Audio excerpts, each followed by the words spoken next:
We have connected the power supplier, and then I have connected two pieces to join together.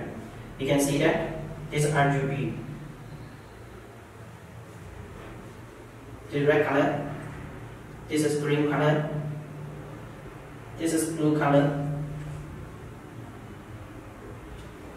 We use the remote control to control it. And you can also see this, the joint connector, these two pieces. See that? It's very good. No darkness. Here, this is white.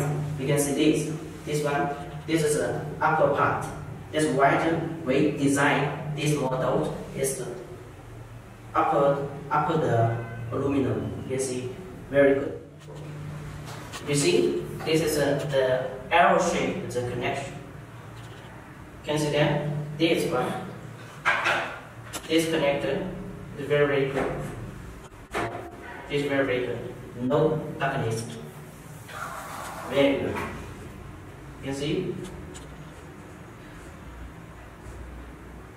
So no matter you connect the L shape or one shape, very good. It's inside the concrete or on the board. It will be very good effort.